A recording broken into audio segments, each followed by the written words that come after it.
سلام، من پژمان بهروزی هستم، صاحب شرکت ریال استیت پارادایس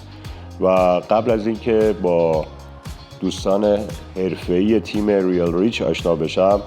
خب مثل همه آدما منم یه وبسایتی داشتم و در سوشال مدیا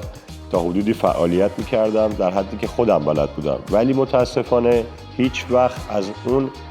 سوشال مدیا و وبسایت هم هیچ کی به من مراجعه نمی‌کرد تا زمانی که با بچه‌های حرفه‌ای تیم ریال ریچ آشنا شدم و بسیار حرفه‌ای عمل کردن، اومدن تمام اهداف منو بررسی کردن، خواسته ها و نیازهای منو نسبت به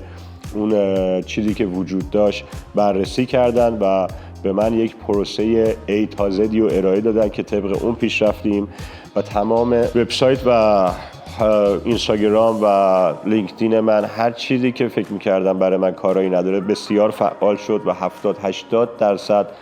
به بیزنس من رونق بخشید و میخوام اینجا اعلام بکنم که هر کدوم از دوستان من و هر آدمی که احساس بکنم که تو این زمینه میخواد فعالیت بکنه و تا الان ناامید شده، به این دوستان حرفه‌ای ریال ریچ معرفی خواهم کرد، چون میدونن دقیقاً هدف شما چیه و تو چه زمینه‌ای باید به شما کمک بکنن. وقتتون رو نمیگیرن، هزینه اضافه براتون نخواهند داشت و تنها کاری که میکنن شما رو توی یک پروسه خیلی درست و به سرعت رشد خواهند داد. این خیلی برای من جالب بود، گفتم با شما در میون بذارم.